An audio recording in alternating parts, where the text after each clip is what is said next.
الحمد لله المضطر إذا دعاه إلا بتخلص من مكروه مأمول إلا بتيسيره ولا تنال. وأشهد أن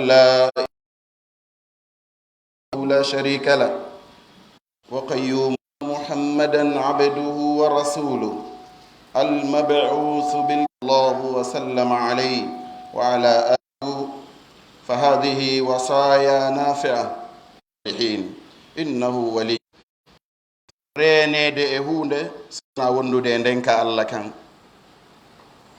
hunde nde neɗɗo faala o tiiɗo mo haray miɗo seedi miɗo yanana ala reweteɗo makko neliraɗo goonga oɗo ko kanko woni immindinaɗo e nde ɗo deftere ɓangunde ngolla e laawol feewugol yo Allah ɓeydu jam e kisi e makko e hoore ɓeygure makko nden e wondiɓe makko ɓen ɓe dendagal. haray on yaafotolan en junnata khutba meɗen on en résumay tun ko ɗum waɗi haray ko ɓureten wulude ko haala men kan fi en wawu résimde tinna e hettoɗen hara en neɓa.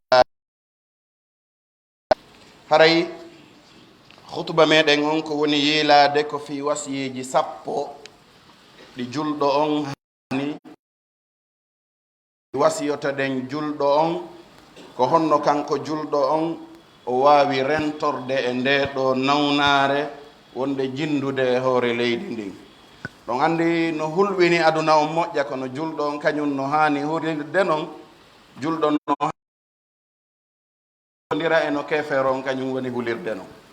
julɗo kañum ko yo andu hay hunde heɓatamo si wona ko Allah hoddiri heɓaymo inchallah e hoore rentagol e honde ƴettugol rentareji ɗin. haray ɗiɗo ko wasiyeji marɗi nafa miɗo andintina ɗi fewdo no wembi en fo no tappa fo gila e jani tesokum fo muɗum no wembi no mapi e koko ari ɗo en torike Allah yo Allah subhanahu wa ta'ala ittan en ɗum no hani noon yi'iren ɗum no hanuno jama on yi'ira ɗum wonde ko boneji ɗin ɗuuɗi ko Allah yedda ko ɗum waɗi o adday modèle ji lette makko ɗen tagore nden. haray koye watta yilla e ɗum miɗo toro Allah yo Allah ittan en kala tampere ko woni e hoore jama on to ala itta kala ka woni e nder aduna on o reena en wano o renirta jiyaɓe makko moƴƴuɓen.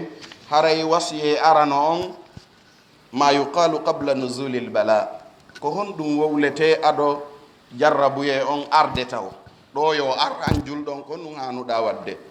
haray seydna Uthman bun Affan yo Allah yurmemo o maaki mi nani nelaɗo Allah sallllahu alayhi wa sallam ɓe ma uddita hakkille ɗen un joyade hutoroya o wi mi nani nelaɗo wowluɗo شيء في الأرض ولا في السماء وهو السميع الأليم 3 مرات لم تصبه فجأة بلاء من قالها حين يصبح فجأة بلاء wowluɗo oɗo du'a o wowli oɗo bimbi laabi tati o wowli oɗo o juhi few ɓiɗɗo makko wiyeteɗo abanu on fillani oɗo goɗɗo abanu on sengo makko goo yoori on ari ndaarimo andite on gonga sengo ma mayata ñande nde nawnare heɓilan nde ñande mi heɓu nommone mi welsidi mi yejji ko nde ñande nawnare nden nangilan. haray koyen watta yilla wasiye ɗi mon al iktharu min qawli la ilaha illa anta subhanaka inni kuntu min adh-dhalimin ko wigol oɗo du'a hato jinami ala on firande ɗum ko o yehi kalana o ƴawi ɗi ñeɗude ɓe kanko tigi nde ɓe waɗi wono hawrude makko on tuma la ilaha inni kuntu min adh-dhalimin oɗo du'a lingi ngi modi mo Allah wi awa ko kaso wana donc so ndaro ka tafalaji buyno ari ton fi mum e ngala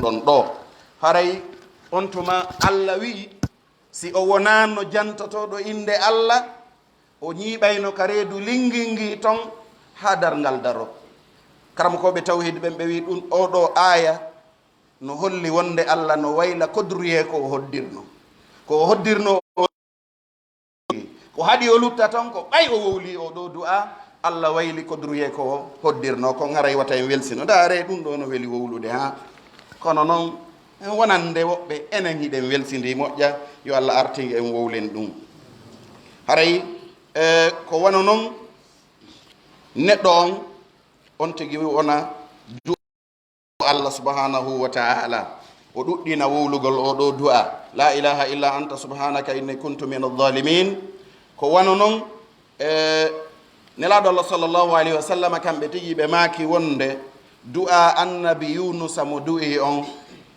oɗo du'a neɗɗo du'otako oɗo du'a si wona tampere nde o woni wo e mum Allah sortaymo e mayre yolɗinanaymo ittanaymo tampere nden haray tawi welsindo e mum haray ko wano noon kadi ɓe wi ko ittata neɗɗo e ɗiɗo sattendeji e ɗiɗo tampereji ko ittata on tigi duñitiraka ɗi sonjaji ɗi tampereji ɗi ñabbeeli ha hewtiti fiɓugol finde laaɓunde jogagol tawhid laaɓuɗo ukkali yimɓe ɓen liɓiɓe e bakkatuji liɓiɓe e ñabbeeli liɓiɓe e sonjaji ha hewtiti kafidugol Allah shirkangol Allah yo Allah ittu en e shirk haray noon si en falama dadde ɗum ɗon ko en wotin ɗin Allah hulenmo wasiye tammo on e atta'awuzu min jahdil bala ko molorgol Allah immorde e tampereji jarrabuye toro Allah yo dandu ɗum nelaɗo Allah sallllahu alayhi wa sallam ɓe wonno kamɓe hiɓe insinotono ka Allah hiɓe molorayno Allah immorde e tampere jarrabuye e hewtinede malkiso e bongol ñawore e weltorgol ayɓe si gañoma weltori fiima haray andu hulɓinanike ma an ko ɗum waɗi o wi nelaɗo latano ɓe wat makay noon ɗo allahumma inni a'udhu bika min jahdi l bala il qada wa shamatati l a'da nelaɗo Allah sallallahu maki molore Allah ta'awwazu billahi min jahdi l bala wa daraki shaqa wa su'i l qada wa shamatati l a'da nelaɗo makay molore Allah ɗiɗo jonnon sa rewruɗo ka yeeyoɓe defte ɓen famodira ɗon e hisnul muslim jogoɗa on ɗon yo taw a julɗo a seedata nan ko ɓe wima ko hisnul muslim ko tata julɗo on noon sa naati piiji kendeji no nder ton kono ɓayene hen yiyay deftere nden hay woɓɓe nde no noddande ko deftum kumɓe innata kono ko mawni no soomi e nder ɗum musidɓe julɓe e wasiyena yaɓon almuhafadatu ala du'ai l khuruji min al manzil on tigi ndey mo yalta ka galle makko o reena ɗi du'aji yaltugol ka galle wono yaltude ka galle o wiya honɗum hadith mo Anas filli immorde nelaɗo o wi nelaɗo Allah kamɓe harsi ɓe yaltude ka suudu ɓe makayno bismillah tawakkaltu ala Allah la hawla wala quwwata illa billah ɓe makayno si ɓe on tigi wi ɗum ɗo on tuma cheytane a fottata e cheytane a fottata e cheytane e nder ka yata ton ko ɗum waɗi cheytaneru go wiyanayi ɗimmo mum konno an wodiranayma e neɗɗo fewnaɗo yonaɗo dandaɗo cheytane sela lawol magol fottata e cheytane haray ɗiɗo du'aji wata en welsido e majji bismillah tawakkaltu ala Allah la hawla wala quwwata illa billah haray wasiye jowabo on mo wasiyatoɗen on jiyaɓe Allah ɓen su'alullahi al-afiyata inda as-sabahi wal masa ko toragol Allah yo Allah dandu ɗum hisina ɗum sellina ɗum bimbi e kikiɗe haray hadith on ko Abdullah ibn Umar fillimo immorde nelaɗo o wi e nelaɗo Allah sallllahu alayhi wa sallam ɓe accatano ɗiɗo du'aji ɓe makayno allahumma inni as'aluka al-afiyata fi dunya wal akhirah اللهم إني أسألك العفو والعافية في ديني ودنياي وأهلي ومالي. اللهم استر عوراتي وآمن روعاتي. اللهم احفظني من بين يدي ومن خلفي وعن يميني من فوقي بعظمتك أن أغتال من تحتي. on tigi waɗa oɗo du'a ndare du'a ko huɓituma sa wattanino yilla musidɗo julɗo kono eɗen welsidi haray noon koyen watta yilla haray welsindaki e ɗiɗo ko Allah subhanahu wa ta'ala dandata en o reena en o hiwa en ala e nawnare nde ala lekki andi ɗum on anduɗo majja ɗum on majjaɗo kono noon haray ko Allah woni sellinowo on ko Allah woni nawninowo on mo nawnini nawnimo dikkini on tigi wiya Allah mi torikema yawtanan yaafoɗalan mi torikema an Allah sellinan ka diina an dandan ka diina an ɓay kala ko heɓuɗa si tawi ko diina ma kam boni haray a hayri haray hay hunde heɓaki kala jarrabuye heɓiɗo ka hoore leydi si tawi wona diina kam boni hay hunde aray a perdali kono siko kam boni haray on tigi boni innal khasirina alladina khasiru anfusahum wa ahlihim yawma alqiyama ala dhalika huwa alkhusranu almubin. haray o wiya Allah renan ka diina an renalan ka aduna an renalan ka ɓeygure an rena jawdi an ndin hara ndi bonali Allah ala ko haton jina ɓuri ɗum ni wattane yillayɗi du'aji musidɓe julɓe. haray o wi kadi surranalan gundoji an ɗin surranan gundoji ɗin renanalan awra an on.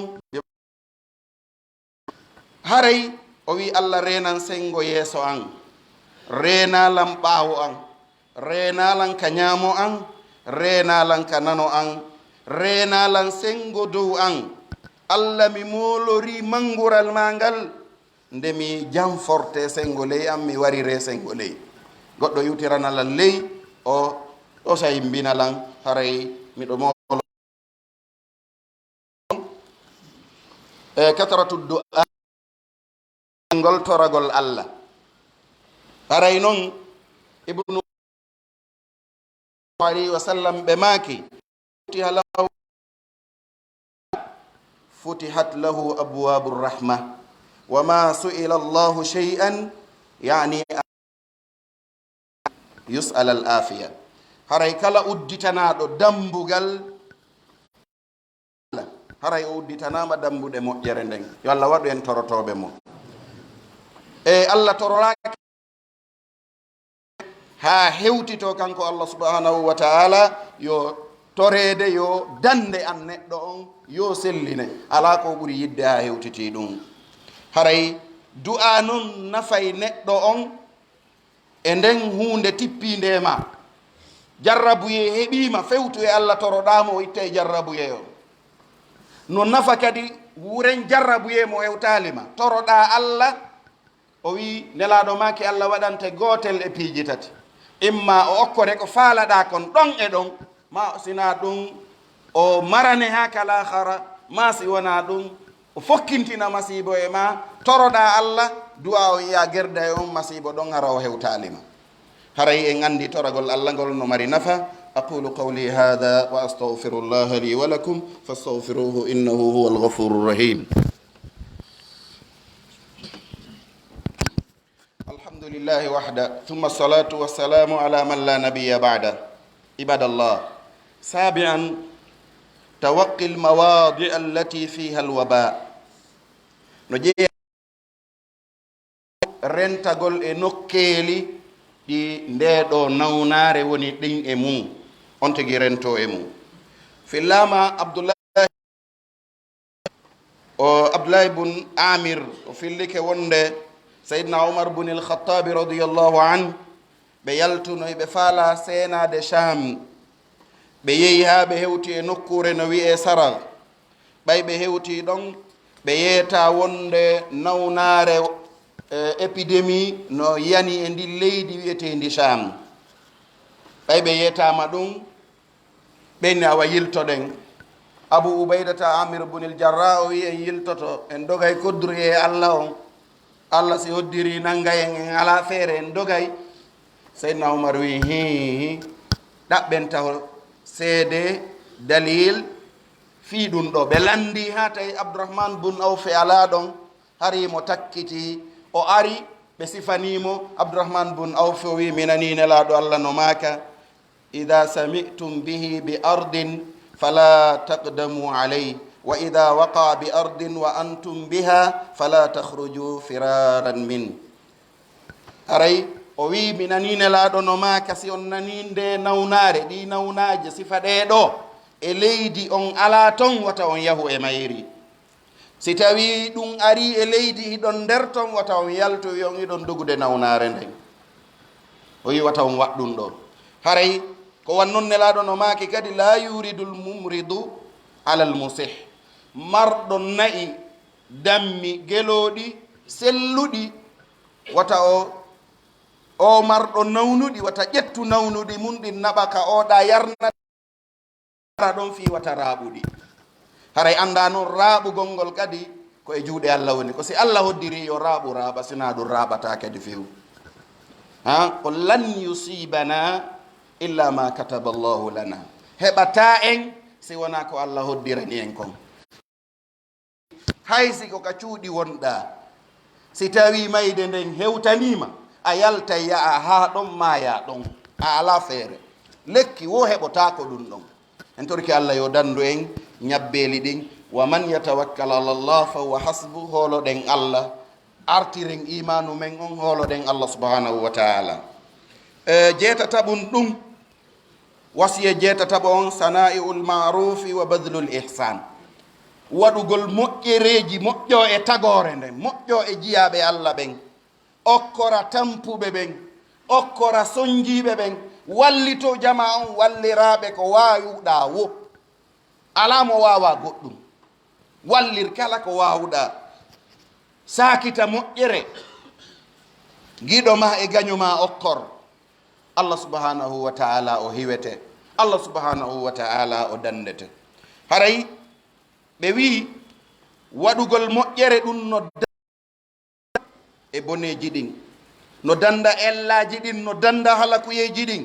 yimɓe moƴƴere ɓen ka aduna ɗo ko ɓe woni yimɓe moƴƴere ɓen ka lahara. yo Allah waɗu e yimɓe moƴƴuɓe. ndaare moƴƴuɓe ɓen fof fi mum mutata. kala neɗɗo moƴƴo fi makko mutata. ɓe wi almar'u hadithun ba'dahu hasanan liman ɗo ko yewtere ɓaawo makko. wonu noon yewtere moƴƴere wonande neɗɗo faamuɗo. ta famɓe ɓen ne kaari no kelɓi neɗɗo fof. ndaare Seydina Ousmane bun Affan ɓay o moƴƴike tagore nden o moƴƴike tagore nden o okki ko goɗɗo miijata goɗɗo no wawi okkude. wano onon ɗo ko Madina won ɗon julajo ɗo eɓɓon e hoore mum yaha ɗo ka yahete ɗon addoye adda ɗo conteneur 50 fof wubbata sewdo ɗon makiti ala hewta. ɓe wiya meɗen faala makiti o makiti mumen faala on noon. hare kala ka soɗɗa mbuɗu goto men tonete ɗiɗi. en noon miɗo yoɓa ɓuri ɗum. ɓe ɓeyda o inna miɗo yoɓa ɓuri ɗum. o ɓeyda miɗo yoɓa ɓuri ɗum. enna ene ko hombo yoɓma ɓuri ɓay ko menen ɗo woni julaɓe lagine ɗo on aroɓe fi ɗum ɗo. o inna Allah no wi man jaa bil hasanati falahu ashru amthaliha. mo addi moƴƴu gotum no mari moƴƴi 10 wano mum. ko hombo mo ɓeydata ka 10 ɗon. ɓe wi si men soodi ɗum ala mo men yeeya. o wiya wacce mi yeeya marɗo on. o ƴetti gila e ɓoggi ko haɓɓirano e sakuji mum e ko ukka ton fof geloɗi wulure ka rondi. o ƴetti fof o itti sadaka o yimmi o yilti voyage goo. sen heeɓi on julajo Madina ɗo ha ɓay julajo on himmo yiɗi yo fewno ɗo taw ko kanko tun jogui sifa on makete ɗon. julajo no yiɗi ɗum no faala ɗum ka. nda resi ko tono o faala nden ñande aduna kono mo andi tono aduna. wa mal hayatu dunia illa mataul ghurur. aduna ko dak ammewel hoɗo. ndare ɓurɗo marde mbuuɗi on ɗo so maayi ndare coñcunkun o yarata lahara. kasange hun dane hun ɗewlu kon jaasu kun piri hay goto faalaka kun goto men holtira kun ɗo ko kun ɗo wattide temum ji faala wana nder wana ɓaawo o ƴette o naɓe o wallinoye e hoore ɗi dollar ji ma fof e hoore ɗi eroji ma fof, e hoore o farangine ma fof, e hoore o kaŋŋe fof ndaari ka waaloyiɗa ndiyan ɗan arande ñande jemma waabilire. hay surroɓe ma ɓen tawi cuulano yaltude ka nder gabru toon, si ɓe wawi ukkudema toon ɓe ukka e ɓe umbita ɓe arta. seyna ousmane no faamuno ne ko ɗum waɗi kanko o ɗaɓɓito adduniya darul liman la dara lah. aduna ko galle mo ala galle. tawɗo galleji mum ɗin fof ko aduna ɗo woni haray o ala galle. yo Allah hokkoro en galleji to. ko ɗum waɗi feƴƴunoɓe on taway goɗɗo naton ka makko on yiyata miran, on yiyata hunde. ɓenna e bo non ala ɗo miranji, ɓenna meɗen mari galle gaɗa to pelli molanagino hakkude amen eɗen galle fo hay mo rondaki wawata ƴawde ngon fello. wona fi kan rondiɗo menen men ardini miranji amen moƴƴiɗin fof men naɓi ton, men tawoyay ton. ya Allah, haray koye waɗu moƴƴereji ɗin nelaɗo noon ɓe maaki no jeeyay ko ñawdata nawnaje ɗen, gollugol moƴƴere, moƴƴagol e yimɓe ɓen, jantagol inde Allah, du'agol toro Allah, hoykino jaasina hoore mum, ɗaɓɓa tora Allah, fewta e Allah, hoykino e yeeso Allah, tuuba rutto e ɗi boneji ɗi wonɗen wadde. no ko waɗi haa ɗum ɗo ari tappi aduna on fof, marɓe doole ɓe ala. mo kala woɓɓe wi no minen happe ko men jogii doole men huwata faabo, neɓata ɓe faaɓe men nani. hande mo kala no mappi an e hoore ma reeduma no ɓendi ɗo ni sa ƴawi e taxi wal mo ɓadodirɗa sikka e era ko o ha Allah addu tun holla doole mum ɗen seeɗa. en torike mo yo accirni, en andi doole makko ɗen hiɗe woodi hiɗe wooda. en torike mo yo sellin nawnuɓe ɓen, yo danduɓe nawnali ɓen. haray immagol jemma no jeeya e wasiye jeenaya ɓon qiyamul leyl, immagol jemma naafa. nelaɗo ɓe maki mi yamiri on immagol naafa jemma ko ɗum woni mboka yimɓe moƴƴuɓe ɓen. mi yamiri on immagol jemma naafa, ande naafugol jemma ɗum ko ɓattorɗum ke Allah, ko iddanday ɗum e bakkatu, ko hafray ɗum bakkatuji, ko montanay ɗum neɗɗo bakkatuji makko ɗin, ko pottinay ɗum nawnare e ɓandu. namero yi enen fe on ɗo nawnaje ɗen no ɗuɗiri hen ha on tigi ñaama e handi hewta ɗo o walorano memminotako ay yangi ɓento ɓen kan no selli mais ɓe yananali mo tension ton, mo jabet ton, par ce que mo yangade mo kurkade wannon himo gollude ñallal peetuyiɗa tori e leynange hiɗa remude hiɗa ɗuma ɓandu ndun no memminade. an noon hay jimmagol jemma naafa a juulata. hay waktuji ɗin ko kara han on tigi ko 8 heures yimboto ñoƴƴa ɓawo ngon inna ala jeenga fana heewi do ñalligoy son sen to Madina ha on tigi seeɗata e ɗum ɗo immo jemma naafa. haray wasiye sappa ɓon ko ɗum wiɗen ko ɗi sappo wino ɗen. wasiye sappa ɓon ko tagtiyatul ina wa ika'u siqa, ko hip ombugol miranji ɗin on mbaɗi. on andi mawɓe men ɓen fuuta haade ɗum ɗo fof ɓe tindinayno. omba miranji ɗin, hippa gobuleji ɗin, hippa korloɗe ɗen, a hippa taasiji yarirɗi ɗin.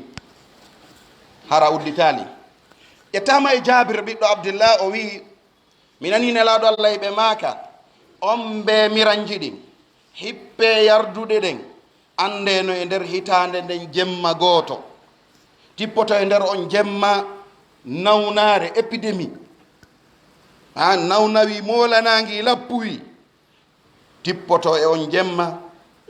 nden nawnare nde rewata e miranwal udditingal si wona nde ukkoto ton, rewata e gobulew yarir kon si wona ukkoto ton. nde ɗo nawnare ko ɗum waɗi on ɓen tawi noon si yo wingino janɗi ala ko on mbirangi ɓe wi ɗaɓɓu leggal wallina hoore ɗon wiya bisimillah. ɓeni cheytane udditata on mbingal miran on mbiɗo cheytane udditatamo ko wannon kadi suudu sokindu cheytane udditatando. haray kal timmintinagol hutuba men on haray no julɗo on no fawi kala julɗo gorko e sonnaji nde o fawata fiyake makko on e juuɗe Allah haray mo jorti heɓugol ɓural Allah ngal himo tamƴini heɓugol dokke Allah ɗen himo hoolori Allah ɗiɗo fiyakuji ɗiɗo fof ko e juuɗe Allah ɗi woni ɗum kadi koko Allah faala o woni wadde ko faalaka laatota ko kala ko gera on tigi tinno o jaɓɓora ɗum ɗo muññagol o muñño jarrabuyeji heɓayɗimo ɗin o ɗaɓɓa baraji muññagol ngol ka Allah nde wonde nawnare no mari nafa ha si ɗum wowlamen yimɓe no faala dadde ɗum so dari woɓɓe ko lekkele yeyata ɓen si nawnaka lekki marsata woɓɓe no ton ko docteur ɓe si nawnaka ɓe heɓatamo ɓe ñawda chauffeur ɓe no ton ko kalabtani ɓe naɓirta si nawnaka ɓen ɗon kadi ɓe ñawdata donc yimɓe busno ɗon gila e lootowo temmere nden ha yarowo winda kaydi resiwum kum ɓuyno wuuri e nder nawnare si nden ala ɗum ɗon fof haray gollata ɓeɗo fof si ɓe addi haɓɓere goro ka juulirde ɗo ɓe imam torane men Allah satti siko julajo on yeeyowo on sa wi Allah ya heɓu client haray ko yimɓe ɓe nawnu ɓe windane ordonnance ji jani ɓe yaaɓe sodane oɗa kadi men oɗa kadi men oɗa kadi men onon nawnuɗo kanko kadi mo mari nafayde nawnare moƴƴa noon helaɗo maki julɗo heɓatamo tampere soñdia kala ko heɓata goɗɗo o muñño si wona Allah subhanahu wa taala hefanaymo bakkatuji makko ɗin ha ñande go taw luttira bakkatu si a luttira bakkatu a maayi konto fewɗa ka aljanna no mari nafa ha ko torɗen Allah yo dannu en ɗiɗo ñabbeeli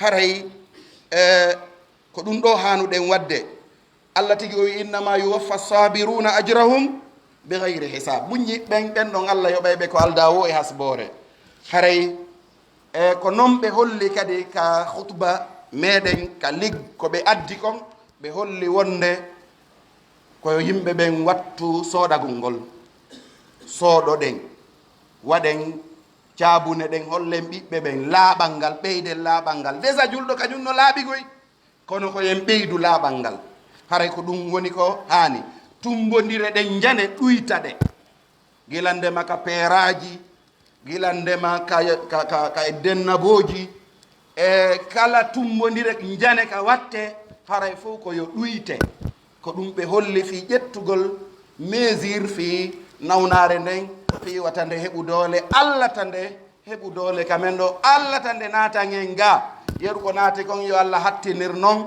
hara ittande e nokkel ɗin fof haray koye watta yilla e si hendu ari ko ya watta yilla e hendu arnu ndun si a ndaari tawi si ndu ko nduluru ari si wima pan a futtay no gasa immoyta ko woño ha nduluru ndun feƴƴa si nduluru ndun feƴƴi on tuma artira hoore nde wonta ka wonnoɗa haray ko ɗum won toon rabbana atina fi dunia hasana wa fi l akhirati hasana wa qina adaba annar rabbana dalamna anfusana وإن لم تغفر لنا وترحمنا لنكونن من الخاسرين سبحان ربك رب العزة عما يصفون وسلام على المرسلين والحمد لله رب العالمين قوموا إلى الصلاة